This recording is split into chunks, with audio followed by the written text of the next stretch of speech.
வணக்கம் மக்களே, அனைவருக்கும் வணக்கம். நிதா ஃபார்ம் இந்தியா சேனல்லேருந்து மறுபடியும் குண்டு மல்லி ஒரு பற்றிய தொகுப்பு தாங்க. இது வந்து பார்த்திங்கன்னா, இப்போ லாஸ்ட் வீடியோ வந்து பார்த்திங்கன்னா ஹார்வெஸ்டிங் பண்ணுற மாதிரி ஒரு ஸ்டேஜில் நான் வீடியோ பண்ணியிருப்பேன். இப்போ இந்த பேட்ச் வந்து பார்த்திங்கன்னா, இப்போ வந்து பார்த்திங்கன்னா இது வந்து புதுசாக அரும்பு எடுத்து வந்திருக்கிற ஒரு ஸ்டேஜ். இப்போ நம்ம வந்து சில டெக்னிக் இந்த வீடியோவில் நான் சொல்ல போகிறேன். இந்த டெக்னிக்கெலாம் நீங்கள் கண்டினியூஸாக வீடியோவை பாருங்கள். நம்ம என்ன மாதிரி வந்து வீடியோ இந்த மல்லியை வந்து கொண்டு வரணும், என்ன மாதிரியில் வந்து இந்த மல்லியோட லைஃப் டைமு, சைக்கிள் எப்படி மல்லி ஏறும், எப்படி மல்லி குறையும், இது எல்லாமே வந்து ஒரு கால்குலேஷன் இருக்குங்க. இதை பற்றின ஒரு ஃபுல் டீட்டெயில்ஸ் இதை பற்றி தான் பேச போகிறோம். நம்ம ஏற்கனவே பழைய வீடியோ நிறைய வீடியோவில் வந்து அடி உரம், மேல் உரம் இது எல்லாமே பேசியாச்சு. இப்போ இது பற்றின ஒரு சீக்ரெட் வந்து நான் உங்கள்கிட்ட ஷேர் பண்ண போகிறேங்க. நம்ம சேனலை வந்து சப்ஸ்கிரைப் பண்ணாதுங்க, சப்ஸ்கிரைப் பண்ணிக்கோங்க. இப்போ வந்து பார்த்தீங்கன்னாங்க, இப்போ நம்மக்கிட்ட ஒரு மல்லி தோட்டம் வந்து அதாவது நான் பொதுவாக பேச எப்போவுமே நான் விரும்பாத ஒரு ஆள். நான் என்னோட மல்லி தோட்டத்தில் நான் என்ன பண்ணேன்றதை நான் உங்கள்கிட்ட ஷேர் பண்ணுறேங்க. இது வந்து உங்களுக்கு எவ்வளோ யூஸ்ஃபுல்லாக இருக்குன்றது நீங்கள் பாருங்கள். யூஸ்ஃபுல்லாக இருந்தால் நீங்கள் அப்ளிகபிள் பண்ணுங்கள். சரி, வாங்க நம்ம வீடியோக்குள்ளே போகலாங்க. இப்போ நான் வந்து ஆல்ரெடி நான் பதிவு பண்ணியிருந்தேன். என்கிட்ட வந்து பார்த்திங்கன்னா ஒரு 12,000 மல்லி செடிகள் இருக்குது அப்படின்னு சொல்லியிருந்தேன். இப்போ நான் என்ன பண்ணேனாங்க, எல்லா செடிகளுக்கும் வந்து ஒரு மொத்தமாகவே வந்து அடி உரம் கொடுக்கறது, மொத்தமாகவே ஸ்ப்ரேயிங் பண்ணுறது, ஹார்வெஸ்டிங் வந்தாலும் மொத்தமாகவே வரும். இப்போ மொத்தமாக வந்த ஹார்வெஸ்டிங் இதில் என்ன பிரச்சனை அப்படிங்கிற ஒரு சந்தேகம் உங்களுக்கு வரலாம் இல்லைங்களா? இயற்கையாகவே பார்த்திங்கன்னா மல்லி, பட்டன் ரோஸ், பன்னீர் ரோஸ், ஏனைய பயிர்கள், அதாவது பூ பயிர்களே ஏனைய பயிர்கள், இதனுடைய சர்க்கிள் எப்படி இருக்கும் அப்படின்னு பார்த்திங்கன்னா, ஒரு செடி நமக்கு வளர்ந்து அது நல்லா துளிர் எடுத்து அந்த துளிரில் தான் மல்லி வந்து அரும்பு வைக்கும். இப்போது நம்ம ஒரு செடி இருக்குன்னா அந்த செடியோட நுனி பகுதி மட்டும்தான் வளர்ச்சி அடையுது, நுனி பகுதி மட்டும்தான் வந்து பிரான்ச் வருது அப்படின்னா அங்கே மட்டும்தான் மல்லி இருக்கும். நம்ம மொத்த செடியும் வந்து நம்ம அரும்பு துளிர் எடுக்க வைக்கணும். அதாவது பாட்டம் டு டாப் இது வரைக்கும் நமக்கு வந்து துளிர் எடுக்கணும், அங்கே எல்லாமே அரும்பு கட்டணும். இப்போ இந்த மாதிரி கட்டினா தான் நம்ம என்ன ஹார்வெஸ்டிங். இப்போ என்னோடய செடி வந்து பார்த்திங்கன்னா 12,000 செடியில் வந்து ஒரு 2,000 செடி வந்து நம்ம வந்து எப்போவுமே டெப்ரிசியேஷனில் வைக்கிறது தான் வச்சா கூட 10,000 செடி நம்ம இருக்குன்னு வச்சுப்போம். இப்போ 10,000 செடிக்கு வந்து பார்த்திங்கன்னா ஒரிஜினலாகவே வந்து பார்த்திங்கன்னா 150 கிலோ 200 கிலோ ப்ரொடக்ஷன் வரணும் இல்லைங்களா? இப்போ நான் என்னோடய 150 கிலோ ப்ரொடக்ஷன் வருதான்னு கேட்டிங்கன்னா வரல. ஏன்னு கேட்டிங்கன்னா, நான் இன்னும் என்னோடய செடி வந்து ஒரு 6,000-8,000 செடிக்கு மேலே வந்து இன்னும் மெச்சூர்ட் ஆகலை. மெச்சூர்டுனா நான் என்ன எக்ஸ்பெக்ட் பண்ணுறோம் அந்த அளவுக்கு வரலை.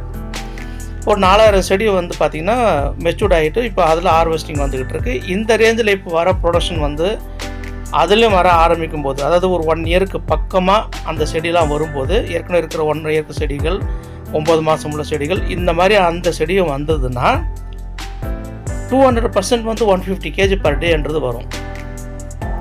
இப்போ 150 கிலோ பூ வருதுன்னு வச்சுப்போம். இது எப்படி வரும்னு கேட்டிங்கன்னா, நம்ம எல்லாமே ஒரே மாதிரி இதுக்கு பராமரிப்பு பண்ணி வரும்போது 1ஆம் தேதியிலிருந்து 15ஆம் தேதி வரைக்கும் நம்ம வந்து அடி உரம் வச்சோம், மேலே ஸ்ப்ரே பண்ணோம், அது பராமரிப்பு பண்ணோம், கவாத்து பண்ணோம். அதுக்கப்புறம் இந்த கொடி மாதிரி நீளமாக போகுது பாருங்கள், அந்த மாதிரி நீளமாக போகிறதெல்லாம் நம்ம வந்து பிரேக் பண்ணுறோம். அதாவது பிரேக்னா அதை உடச்சி விட்றோம். ஏன்னு கேட்டிங்கன்னா, அது நீளமாக போச்சுன்னு வச்சிங்களேன், ஒரு 10 கிளைகள் வந்து நீளமாக போகுதுன்னா அந்த நுனியில் தான் பூ வைக்கும். நமக்கு நம்ம நினைக்கிற அளவுக்கு வந்து அதில் வந்து ஹார்வெஸ்டிங் வராது.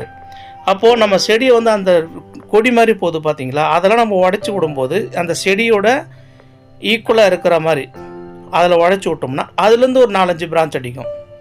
அப்போது நம்ம என்ன பண்ணணும்னா, எதுலெல்லாம் வந்து அரும்பு இல்லாமல் நாங்கள் வந்து எப்படி தாங்க பண்ணுறோம், எப்படி பண்ணுறோன்னு கேட்டிங்கன்னா, பூ பறிக்கும் போதே எந்த கிளை வந்து பூ இல்லாமல் இருக்கோ அதெல்லாம் நாங்கள் வந்து உடச்சி விட்ருவோம்.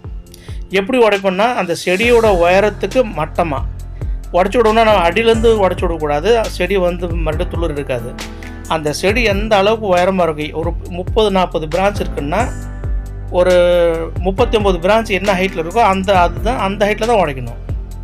ஒரு 30 பிரான்ச் ஒரு ஹைட்டில் இருக்குது, 10 பிரான்ச் மட்டும் கொடி மாதிரி இருக்குன்னா அந்த 10 பிரான்ச்சை மட்டும் உடச்சி விடணும். இதுதாங்க கணக்கு. நாங்கள் அப்படி தாங்க பண்ணுவோம். அப்போ நம்ம அந்த மாதிரி பண்ணும்போது செடியோட மட்டம் ஒரு மாதிரியாக இருக்கும். உழைச்சி விடுற இடத்துலேருந்து நமக்கு பக்கை கிளைகள் வந்து நிறையா வரும். அப்போ அந்த பக்கை கிளைகள் வரும்போது தான் அதுலேருந்து நமக்கு 2 இலைகள் வரும். அந்த 2 இலைக்கு அப்புறம் வந்து 100% அதில் வந்து அரும்பு வந்தே ஆக வேண்டும், வந்தே வரும் இல்லைங்களா? அப்போது அந்த மாதிரி வரும்போது தான் என்ன வரும்னா, நமக்கு எவ்வளோ கிளைகள் அதிகரிக்கிறோமோ அவ்வளோக்கு நமக்கு ப்ரொடக்ஷன் வரும். ஒரு செடியில் வந்து ஒரு 5 செடி நட்டு, ஒரு குழியில் 5 செடி நடுறோம். அந்த 5 செடி வந்து ஒரு 50 பிரான்ச்சு கொடுக்குதுன்னு வச்சிங்களேன். அப்போ நமக்கு வந்து என்ன பூ வரும்? அவ்வளோதான். எவ்வளோ பூ? அவ்வளோதான் வரும். அந்த 50 பிரான்ச்சுக்கு உண்டான பூ வரும்.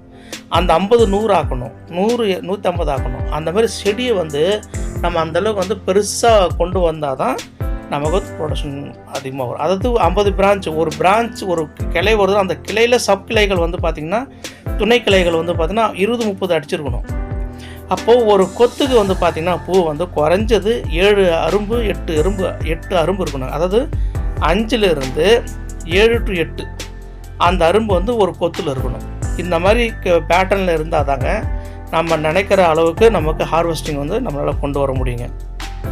இப்போ நம்ம வந்து ஏற்கனவே அடி உரங்களை பற்றி நிறையா சொன்னாங்க. இதில் ஃபேக்ட் வந்து பார்த்திங்கன்னா ஃபேக்டாமல் சொல்லுவோம். 20-20-0-13 சூப்பரான உரங்க. 20-20-0-13 NPK நல்ல உரம். டிஏபியும் நல்லா உரங்க. அதெல்லாம் நீங்கள் அடி உரமாக போடலாங்க. NPK 19-19-19 இதை வந்து நீங்கள் வந்து பயோவோ இல்லை வந்து கெமிக்கலோ மேலே ஃபெட் இது ஸ்ப்ரே பண்ணும்போது நீங்கள் சேர்த்து அடிச்சிங்கன்னா எக்கச்சக்கமாக வந்து பிரான்ச் அடிக்கும். ஆனால் பிரான்ச் அடிக்கும்னா நம்ம 10 நாள் இல்லை 15 நாளுக்கு உள்ளார நம்ம வந்து செடிக்கு வந்து அடி உரம் போட்டே ஆகணும். மல்லி செடியை பொறுத்த வரைக்கும் நீங்கள் எந்த அளவுக்கு நீங்கள் அடி உரம் போட்டு மேலே ஸ்ப்ரே பண்ணி எந்த நோய் தாக்குதல் இல்லாமல் நீங்கள் வந்து கொண்டு வர உங்களால் முடிஞ்சால், அதை கொண்டு வர நம்மளால் முடிஞ்சால் நல்ல ஹார்வெஸ்டிங் இருக்குது. நோய் தாக்குதல் வந்ததுன்னா மறுபடியும் அந்த செடியை நம்ம காப்பாற்றி உயிரோடு கொண்டு வந்து நல்ல நிலைமைக்கு கொண்டு வர்றது தான் நமக்கு டைம் போகுமே தவிர ப்ரொடக்ஷன் எதிர்பார்க்க முடியாது. அப்போ இதில் என்ன தெரியுதுன்னா, செடியை எந்த காரணத்தை கொண்டும் நம்ம வந்து நோய் தாக்குதல் போக விடாமல் தடுக்கணும் முதல்ல. அப்புறம் ஸ்ப்ரே வந்து பார்த்திங்கன்னா, இப்போ நாங்கள் வந்து பார்த்திங்கன்னாங்க open to talk every week நாங்கள் வந்து ஸ்ப்ரே பண்ணுறோங்க. இது வந்து காமன். சப்போஸ் இப்போ என்கிட்ட வந்து நோய் தாக்குதல் இருக்குது, செடியில் இருக்குதுன்னு வச்சிங்களேன், ஈவன் இட்ஸ் ரிக்வயர்டு ஃபார் 3 டேஸ்னால் அடிப்புங்க. இப்போ இந்த களையெல்லாம் நீங்கள் பார்க்குறீங்க பாருங்கள். இப்போ இந்த களை நாங்கள் வீடியோ எடுக்கும்போது பார்த்திங்கன்னா இந்த களை இருந்ததுங்க. அதுக்கப்புறம் நான் வந்து ஆளுங்களை வச்சு இந்த களையெல்லாம் சுத்தமாக எடுத்துட்டேங்க. கையால் தான் எடுத்தேங்க. மிஷின் வந்து நம்ம அவ்வளோ போட வேணாம், ஓட்ட வேண்டாங்க. மிஷின் போட்டு காரணம் கேட்டால் இந்த வேர் வந்து சல்லி வேருங்க. நம்ம வந்து தோட்டம் மல்லி செடிலாம் வந்து சீக்கிரமாக வந்து காஞ்சிடுங்க. அதனால் நம்ம இதை வந்து நம்ம ஆளுங்களை வச்சு எடுக்கிறது வந்து சிறப்பானது. அதுமாரி பண்ணால் நம்ம பண்ணிவிட்டு நம்ம மண் அணைச்சி இதுக்கு வந்து இப்போ நாளைக்கு வந்து பார்த்திங்கன்னா இதுக்கு அடி உரம் வைப்பேங்க. நாங்கள் ஒரு சில இடம்லாம் வந்து களை கொத்தி எடுத்துட்டோங்க. ஒரு சில இடம் வந்து பாக்கி இருந்தது. சரி, வீடியோ எடுக்கும்போது நம்ம வந்து எப்போவுமே வந்து ப்ளஸ்ஸாகவே காட்டக்கூடாது இல்லைங்களா? நம்ம வந்து என்ன மாதிரி பயிர், இந்த மாதிரி இது களை இருக்குது, அந்த கலையை நாங்கள் எப்படி கட்டுப்பாடு கொண்டு வந்தோம், இது எல்லாமே ஒரு கலவையாக தாங்க உங்கள்கிட்ட நான் சொல்லணும்னு நான் விருப்பப்படுறேன்.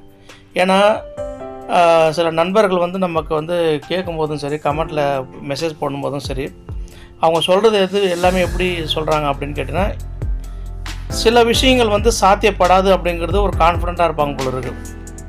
அப்படி கிடையாதுங்க. நம்ம வந்து உண்மையாகவே நிஜமாகவே மனசார நம்ம உழைக்கணும்னு நம்ம ஆரம்பித்தோம்னா எப்பேற்பட்ட ஒரு கஷ்டமான சூழல் நம்ம வெற்றி அடையலாங்க.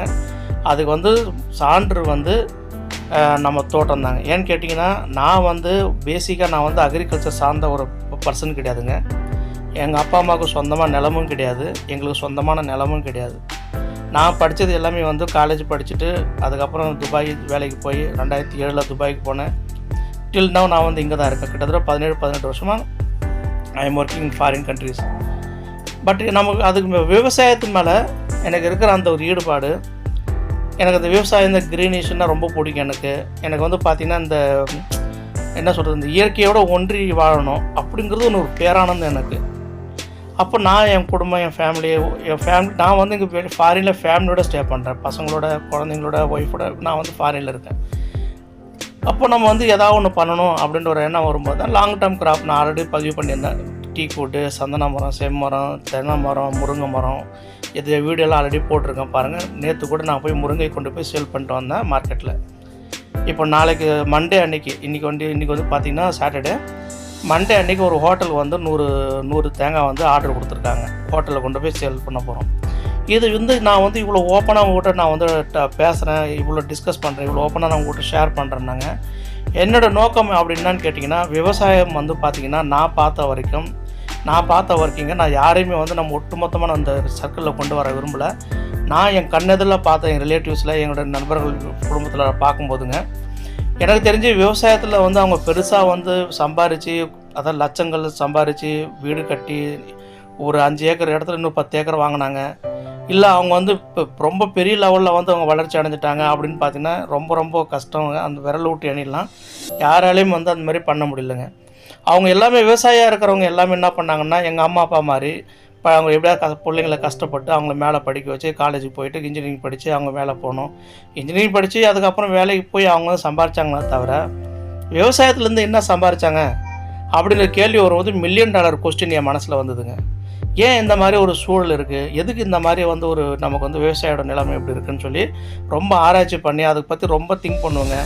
நான் விவசாயத்தை ஆரம்பிக்கும் போது பார்த்தீங்கன்னா கிட்டத்தட்ட ஒரு 5 வருஷம் இதுக்காக ஒர்க் அவுட் பண்ணேன். எப்படின்னு கேட்டால், த்ரூ அவுட் இந்தியா ஃபுல்லாக இருக்கிற எல்லா ஃபார்மர்கிட்ட எனக்கு வந்து டிஸ்கஸ் பண்ணுவேன். எல்லா ஃபார்மர்கிட்ட நான் டைப் இருப்பேன், லிங்கில் இருப்பேன், நிறையா பேசுவேன், நிறையா டிஸ்கஸ் பண்ணுவேன் இதை பற்றி. அதுக்கப்புறம் தாங்க நான் வந்து இடம் வாங்கி வச்சுட்டு கிட்டத்தட்ட ஒரு 2010லலாம் இடம் வாங்கின ஆரம்பித்தேன். வாங்கிட்டு நான் அதுக்கப்புறம் என்ன பண்ணேன்னா, கொஞ்ச நாள் பயிர் வைக்காமலே இருந்தேன். அப்புறம் டிஸ்கஸ் பண்ணி அதுக்கப்புறம் டிம்பர் ட்ரீ போனேன், அதுக்கப்புறம் கோகோனட் போனேன், அப்புறம் ட்ரம் ஸ்டிக் போனேன். இப்போ வந்து பார்த்திங்கன்னா ஃப்ளவர் ஃபார்மிங் வந்திருக்குங்க. ஸோ எல்லாமே வந்து பாசிபிலிட்டிங்க. ஏன்னு கேட்டிங்கன்னா, நமக்கு எதுவுமே தெரியாமல் நம்ம வந்து ஒரு விஷயத்தை கற்றுக்கிட்டு இறங்குறோம். வந்ததுக்கப்புறங்க சில விஷயங்கள் வந்து அனுபவம் தாங்க. நம்ம சில விஷயம் பண்ணும்போது நமக்கு தெரியுது தப்பாக இருக்குன்னா அதை கரெக்ட் பண்ணிவிடுவேன். கரெக்ட் பண்ணுவேன். இப்போ வந்து பாருங்கள், இந்த மல்லியெல்லாம் ஃபஸ்ட் அட்டம்ப்ட்டுங்க எனக்கு. அதேமாதிரி பட்டன் ரோஸு, பன்னீர் ரோஸு, முருங்கை எல்லாமே ஃபஸ்ட் அட்டம்ப்ட்டு தான். முருங்கை மட்டும்தாங்க ஃபஸ்ட்டு ஒரு பயிர் வந்து நமக்கு பூச்சி தாக்குதலில் அடித்து நம்ம காப்பாற்ற முடியல. அது ஏன்னா அந்த மருந்தை வந்து தப்பாக சஜஸ்ட் பண்ணிட்டாங்க எனக்கு கொடுக்குறவங்க. அந்த மருந்து அடித்ததுக்கப்புறம் சுத்தமாக செடி கண்ணே வந்து பார்த்திங்கன்னா கரையில் நின்று கருகிடுச்சிங்க. தப்பான மருந்து கொடுத்து என்ன இது பண்ணிட்டாங்க. But even okay. பட் அவங்கள்ட்ட நம்ம என்ன பண்ணுறது, நமக்கு விஷயம் தெரியல, அதனால் அவங்க நம்ம ஏமாற்றிட்டாங்க. அதுக்கு அடுத்தது வந்து முருங்கை வந்து பாருங்கள், அதுக்கப்புறம் அதுலேருந்து ஒரு அனுபவம் தான். அதுக்கப்புறம் நானாக தேடி கண்டுபிடிச்சி ஒவ்வொன்று என்ன பண்ணணும்னு சொல்லிட்டு கண்டுபிடிச்சி எடுத்து அதுக்கப்புறம் பாருங்கள், இதுக்கு முருங்கை வந்து சாகுபடி வந்து நல்ல ஒரு சாகுபடியாக நமக்கு அமையுதுங்க. அப்போது நம்ம சில விஷயங்கள் வந்து பார்த்திங்கன்னா, நம்ம எவ்வளோக்கு எவ்வளோ இன்வால்வ்மெண்ட் இருக்குது, தேடல் இருக்குது, எவ்வளோக்கு எவ்வளோ நம்ம வந்து அதில் நம்ம கான்ட்ரிபியூட் பண்ணுறோம், இது எல்லாமே நமக்கு வந்து கை கொடுக்குங்க. நிச்சயமாக வந்து விவசாயம் அப்படிங்கிறது லாபகரமான பேருங்க. நீங்கள் வந்து இன்னும் நான் தமிழ்நாட்டில் குறிப்பாக சில விவசாயிகள் பேரெல்லாம் நான் சொல்ல விரும்புவேன். பட் பர்சனலாக அவங்கள வந்து நம்ம வந்து பார்த்ததில்லை. பட் இப்போ பேசுனதோடு சரி, அவங்க பேரில் இதை சொல்லி நான் சொல்ல விரும்பல. அதனால் நான் சொல்கிறேன், அவங்களாம் வந்து பாருங்கள் பக்கா பிளான், நல்லா பிளான் பண்ணுவாங்க. அதை பிளானை வந்து கரெக்டாக ஷெடியூல் பண்ணுறாங்க, எஜுகேஷன் பண்ணுறாங்க. அவங்களாம் லட்சம் இல்லை கோடிக்கணக்கில் சம்பாதிக்கிற வருஷத்துக்கெல்லாம் பார்த்திங்கன்னா டேர்ன் ஓவர் அவங்களுக்கு கோடிக்கணக்கில் இருக்குது. இது எல்லாமே வந்து பார்த்திங்கன்னா செயற்கை இல்லைங்க, எல்லாமே இயற்கை முறையில் அவங்க விவசாயம் பண்ணுறாங்க எல்லா விஷயமும். ஆனால் அவங்ககிட்ட ஒரு தெளிவு இருக்குது, அவங்ககிட்ட வந்து ஒரு புரிதல் இருக்குது. நம்ம நினைக்கிறது என்னன்னு கேட்டிங்கன்னா, நம்ம இந்த மாதிரி ஒரு விவசாயிகள் இருக்கிறவங்க இந்த மாதிரி வந்து ஒரு விவசாயம் பண்ணும்போது நம்ம குடும்பம் மேம்பாடும். மாதம் 1 லட்சம் அப்படிங்கிறது வந்து மல்லியில் வந்து 100% சாத்தியமற்றது கிடையவே கிடையாதுங்க. நீங்கள் வந்து தைரியமாக தாராளமாக பண்ணலாங்க. சரிங்க, நம்ம டாபிக் விட்டுட்டு வேறு எங்கேயோ போயாச்சு. ரொம்ப ஓவராக நான் உங்களுக்கு அட்வைஸ் பண்ணுறேன்னு நினைக்கிறேன். தப்பாக எடுத்துக்காதீங்க, மன்னிச்சிடுங்க. ஏன்னா சில விஷயங்கள் வந்து நான் சொல்கிறேன்னா எப்படின்னு ஒரு ஆதங்கம் தாங்க. நம்ம வந்து ஒரு சில விஷயம் நம்ம சக்ஸஸ் பண்ணுறோம். யூடியூப் சேனல் நம்ம ஸ்டார்ட் பண்ண மெயின் கன்சர்ன் வந்து பார்த்திங்கன்னா, நம்ம எப்படி ஓரளவுக்கு சக்ஸஸ் பண்ணணுமோ அந்த மாதிரி நமக்கு தெரிஞ்சவங்களுக்கு 4 பேர் சக்ஸஸ் பண்ணணும் அப்படின்ற ஒரு எண்ணத்தில் தாங்க. நான் ஒவ்வொருத்தராக போயிட்டு நாங்கள் ஈவன் நம்ம ரிலேட்டிவ்ஸ் ஃப்ரெண்ட்ஸ் கூட ஒவ்வொருத்தராக போய் நான் போய் எக்ஸ்பிளைன் பண்ண முடியாது இல்லைங்களா. ஸோ இப்போ நம்ம ஒரு சேனல் ஆரம்பித்து அது மூலமாக சொல்லிட்டோம். அட்லீஸ்ட் 10 பேர் நம்ம உபயோகமாக இருந்தால் கூட நமக்கு சிறப்பு தாங்க. இன்னும் சில பேர் வந்து மொபைல் நம்பர் கேட்டிருக்கீங்க. நிச்சயமாக நான் வந்து ஒரு மொபைல் நம்பர் சிம் கார்டு ஒன்று வாங்கணுங்க. நான் கூடிய சீக்கிரத்தில் இந்தியாவுக்கு வெக்கேஷன் வரேன். நான் ஒரு மொபைல் நம்பர் வாங்கி உங்களோட எல்லாரோட இன்ட்ராக்ஷன் பண்ணுறேன். நான் அந்த நம்பர் வந்து பர்மனெண்ட்டாக வச்சு நான் உங்கள் கூட ஷேர் பண்ணுறேன். ஏன்னா இப்போ நான் யூஸ் பண்ணுற எல்லா மொபைல் சிம் கார்டு எல்லாமே கத்தாரோடது. இது வந்து பார்த்தீங்கன்னா ஆஃபீஸ் லிங்க் நிறையா இருக்குங்க. எனக்கு வந்து ஆஃபீஸ் கால்ஸ் நிறையா வரும்ன்றதுனால நான் அந்த நம்பர் ஷேர் பண்ணலைங்க. நிச்சயமாக நான் உங்களுக்கு அந்த நம்பரோட ஷேர் பண்ணி உங்களோட இன்ட்ராக்ட் பண்ணுறேங்க. இன் மீன் டைம் வந்து நம்ம சேனலை கொஞ்சம் சப்போர்ட் பண்ணுங்கள், சப்ஸ்கிரைப் பண்ணுங்கள். நிறையா வியூஸ் வரணுங்க. ஏன்னா இது எந்தளவுக்கு சேனல் நம்மளுக்கு குரோ ஆகுமோ, இன்னும் மானிட்ரைஸ் ஆகலை நம்ம சேனலு, மானிட்ரைஸ் வேறு ஆகணுங்க. அப்போ தான் வந்து நமக்கு வந்து ஒரு சேனலில் நமக்கு இம்ப்ரூவ்மெண்ட் பண்ணி நம்ம டெவலப் ஆகும்போது நமக்கும் ஒரு சாட்டிஸ்ஃபைடு இருக்கும். பரவாயில்ல, நம்ம பண்ணுற ஏதோ ஒரு ஒர்க்கில் வந்து நமக்கு வந்து ஒரு சாட்டிஸ்ஃபைடாக இருக்குது அப்படிங்கிற எண்ணம், மைண்ட் செட்டு நமக்கு ஒன்று வருங்க. ஒரு வீடியோ எடுத்து அதை பதிவு பண்ணி அதை எடிட் பண்ணி போடுறதுக்கும் நிறையா டைம் இருக்குங்க. நமக்கு ஒர்க் ப்ரெஷரில் இதையும் நம்ம சேர்த்து போடுறோம். எதுவுமே வாயால் நம்ம சொல்லி ப்ரூவ் பண்ணுறதை விட ஸோ நம்ம இந்த மாதிரி வீடியோக்கள் எடுத்து போடும்போது தாங்க நம்ம ப்ரூவனோட நம்ம சொல்ல முடியும். பாருங்கள், நம்ம தோட்டத்தில் இப்படி இருக்குது, நீங்களும் பண்ணுங்கன்னு சொல்லிட்டு. எடுத்த உடனே ஒரு சில மிஸ்டேக் வருங்க, சில தடுமாற்றங்கள் வரும், சில விஷயம் புரியாமல் இருக்கும். நிச்சயமாக நீங்கள் வந்து பண்ண உங்களுக்கு தானாக உங்களுக்கே புரியுங்க. என்னோட ஃபார் பெட்டராக நீங்கள் கூட பண்ணலாங்க. எல்லோரும் பண்ண முடியுங்க, யாராலுமே பண்ண முடியாதெல்லாம் கிடையாதுங்க, தாராளமாக பண்ணலாங்க. பட் அதுக்கு உண்டான ஒரு உழைப்பு இருக்கணும், அதுக்கு உண்டான ஒரு புரிதல் இருக்கணும், அதுக்கு உண்டான ஒரு தெளிவு இருந்தால் போதுங்க. வேறு எதுவுமே தேவையில்லைங்க. இதுமாதிரி நீங்கள் பண்ணுங்கள். நீங்கள் வாழ்க்கையில் நம்ம எல்லாமே சேர்ந்து நம்ம வாழ்க்கையில் நம்ம வந்து மேன்மேலும் நல்ல ஒரு வளர்ச்சிக்கு நம்ம நோக்கி நம்ம பயணம் இருக்குங்கிறது என்னோடய தாழ்மையான ஒரு கருத்துங்க. இப்போ நான் சொன்னது எல்லாமே வந்து பார்த்திங்கன்னா கவாத்து முறை தாங்க. மேலே எப்படி கவாத் பண்ணணும், எப்படி பிரான்ச் கொண்டு வரணும்னு சொல்லிட்டு. இப்போ நாங்கள் 12,000 செடி இருக்குது இல்லைங்களா, இதை வந்து நாங்கள் என்ன பண்ணோம், 4 பேட்சாக வச்சுருக்கேன். 1, 2, 3, 4ன்னு. அதாவது ஒரு மல்லியோட லைஃப் டைம் பார்த்திங்கன்னா 1ஆந்தேதிலேருந்து 15ஆந்தேதி வரைக்கும் வருதுன்னா 15 to 30 வந்து ப்ரொடக்ஷன் குறைஞ்சிரும். ஈவன் நீங்கள் ஒரு 50 கிலோ வந்தால் கூட 2 கிலோ போய் நிற்கும். அதாவது அந்தளவுக்கு குறைஞ்சி தான் மறுபடியும் ஏறும். அப்போ அந்த குறையும் போது நம்ம என்ன பண்ண முடியும், வேறு பேட்ச்லேருந்து அந்த மாதிரி மல்லி வரணும். அந்த மல்லியை குறையும் போது வேறு பேட்சில் வரணும். அந்த மாதிரி நம்ம ஒரு பேட்சாக வச்சு நம்ம பண்ணும்போதுங்க நமக்கு த்ரூ அவுட் மந்த் வந்து பார்த்திங்கன்னா நமக்கு ப்ரொடக்ஷன் ஒரே மாதிரி ஈக்குவலாக வரும். நமக்கு வந்து வாழ்க்கையில் அந்த இன்கம் வந்து நிற்காமல் நமக்கு ஒரு இன்கம் வந்து ரெகுலர் இன்கம் வந்துக்கிட்டே இருக்கும். இது வந்து ரொம்ப ரொம்ப சீக்கிரட்டுங்க, யாரும் சொல்ல மாட்டேன்றாங்க அவ்வளோ சீக்கிரமாக. இது நம்ம வந்து ஒரு 15 நாள் மல்லி நல்லா வருது, ஒரு 50 கிலோ வருது, 1 to 15 வரைக்கும். அப்புறம் 15 to 30 வரைக்கும் பார்த்திங்கன்னா 2 கிலோ குறையுதுங்க. 50 கிலோ வந்த மல்லி கூட 2 கிலோவில் வந்து நிற்கும். அந்தளவுக்கு குறையும். ஏன்னு கேட்டால் துளிர் எடுத்து மறுபடியும் புது அரும்பு எடுத்து வரணும் இல்லைங்களா. It will take time for 15 days அந்த சர்க்கிள். அந்த 15 நாள் குறைஞ்சி மறுபடியும் ஏறதுக்கு ஒரு 15 நாள் ஆகிடுது. அது ஒரு 15 நாள் 15 days ஆகிடுது.